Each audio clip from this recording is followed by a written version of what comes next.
کچھ لوگ ایسے ہیں جو اللہ کے سوا دوسروں کو اس کا ہمسر اور مد مقابل بناتے ہیں، اور ان کے ایسے گرویدہ ہیں جیسے اللہ کے ساتھ گرویدگی ہونی چاہیے، حالانکہ ایمان رکھنے والے لوگ سب سے بڑھ کر اللہ کو محبوب رکھتے ہیں۔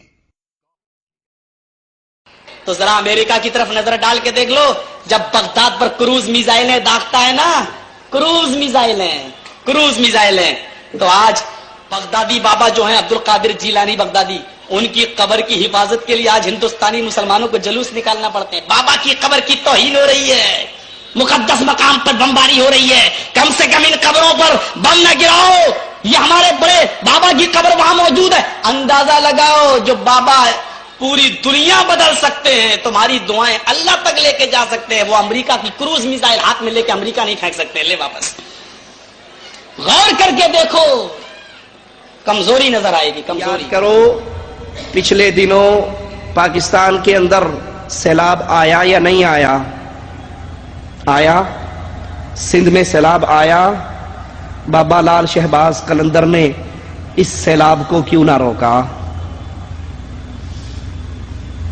عبداللہ غازی نے کراچی میں بیٹھے بیٹھے اس سیلاب کو کیوں نہ روک لیا؟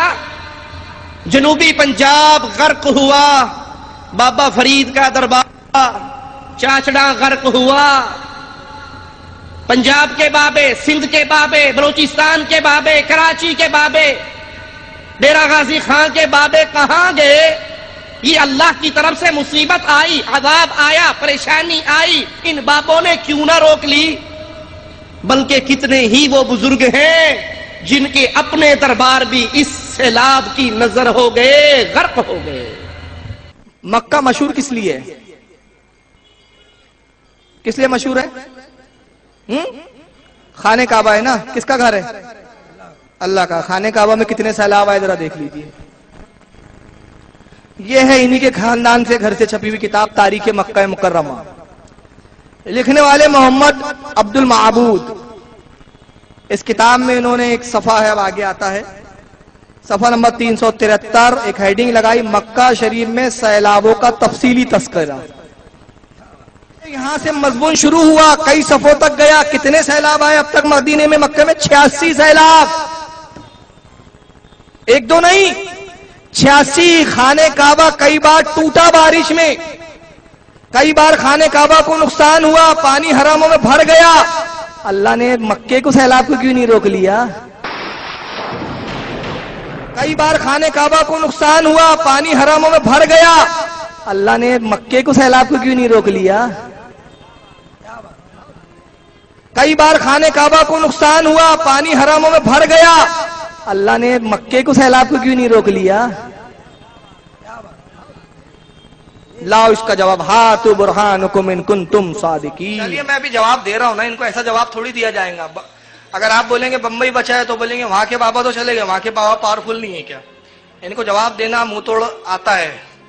چلیے، اس نے کہا سیلاب آیا وہاں پر بلوچستان اور کون سے تان میں آیا، بہرحال درگاہیں ڈوب گئی، اور جب درگاہیں ڈوب گئی تو وہ بابا اتنے پاورفل تھے جو اولاد دے دیتے ہیں، بچے دے دیتے ہیں، وہ سیلاب کو کیوں نہ روک سکے؟ پاکستان میں سیلاب آیا تو بابا نے کیوں نہیں روک لیا؟ تو کعبے میں 86 بار سیلاب آیا تو اللہ نے کیوں نہیں روک لیا؟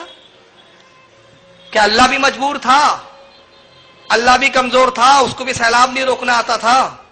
اور ابھی جرجش کہہ رہا تھا کہ بغدادی بابا کی قبروں پر جب میزائل گرتے ہیں تو ہندوستان کے سنیوں کو، وہ تو سنی نہیں کہہ رہا تھا، ہندوستان کے بابا کے ماننے والوں کو احتجاجی جلوس نکالنے پڑتے ہیں کہ بابا کی قبروں پہ بم نہ گراؤ، بابا کی قبروں کو نہ مڈھاؤ، بابا کی قبروں کو توہین نہ کرو، انہیں جلوس نکالنے پڑتے ہیں۔ بابا اپنی قبر کی حفاظت نہیں کہتا ہوں کہ بابری مسجد کے لیے بابری مسجد ایکشن کمیٹی بنا کے کیوں رکھا ہے آپ نے؟ ختم کیجیے، اللہ خود دیکھ لے گا۔ بیت المقدس کی لیے جنگ کیوں لڑی جا رہی ہے؟ چھوڑ دیجیے اس کو، اللہ دیکھے گا۔ تو اپنے گریبان میں بھی تو جھانکے دیکھتے ہو، بیت المقدس پہ یہودیوں کا قبضہ، تو اللہ بیت المقدس کی بھی حفاظت نہیں کر سکتا؟ آپ کے انڈیا کی اگر ہم بات کریں تو 92 میں 92 میں مسجد بابری مسجد ہاتھ سے نکلی، کیا حالات ہے آپ کو پتا ہے؟ 1982 سے بیت المقدس میں نماز پڑھنے پہ پابندی لگی، بیت المقدس جو قبلہ اول ہے آج یہودیوں کے قبضے میں ہے، یہ سارے واقعات رکھیے اور ان منوسوں سے پوچھئے، ان وہابیوں سے، کہ اگر تم سچے ہو تو بتاؤ پیر جیلانی تو طاقت نہیں رکھتے، تمہارے عقیدے کے مطابق اللہ طاقت رکھتا ہے کہ نہیں رکھتا ہے؟ بولو اللہ کو طاقت ہے یا نہیں؟ اللہ کو اختیار ہے یا نہیں ہے؟ نا وہابی تو بولتے ہیں نا سارے اختیاروں کا مالک اللہ، مانگو تو اللہ سے، مدد وہی کرتا ہے، طاقت وہی رکھتا ہے۔ تو پوچھو کہ جب بغداد میں میزائل پھینک رہے تھے تو پیر جیلانی نے کلٹی کیوں نہیں کر دیا؟ جب کعبے میں حاجی شہید ہو رہے تھے تو اللہ نے کیوں نہیں بچا لیا؟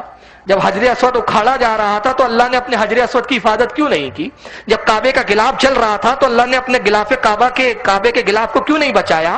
جب 50,000 حاجی کعبۃ اللہ میں مارے جا رہے تھے اللہ نے ان کی حفاظت کیوں نہیں کی؟ جب صحابہ مسجد نبوی میں شہید ہو رہے تھے اللہ نے حفاظت کیوں نہیں کی؟ جب نبی کی مسجد میں گھوڑے باندھے جا رہے تھے اللہ نے اپنے مسجد کی حفاظت کیوں نہیں کی؟ جب ممبر پہ شراب پی جا رہی تھی اللہ نے ان پر عذاب فوراً کیوں نہیں بھیج دیا؟ ارے جب بابری مسجد چلے گئی عذاب کیوں نہیں آیا؟ بیت المقدس چلا گیا عذاب کیوں نہیں آیا؟ تو پہلے ان سوالوں کے جواب لاؤ۔ جب حجر اسود اکھاڑا جا رہا تھا تو اللہ نے اپنے حجر اسود کی حفاظت کیوں نہیں کی؟ جب کعبے کا غلاف جل رہا تھا تو اللہ نے اپنے کعبے کے غلاف کو کیوں نہیں بچایا؟ جب 50,000 حاجی کعبۃ اللہ میں مارے جا رہے تھے اللہ نے ان کی حفاظت کیوں نہیں کی؟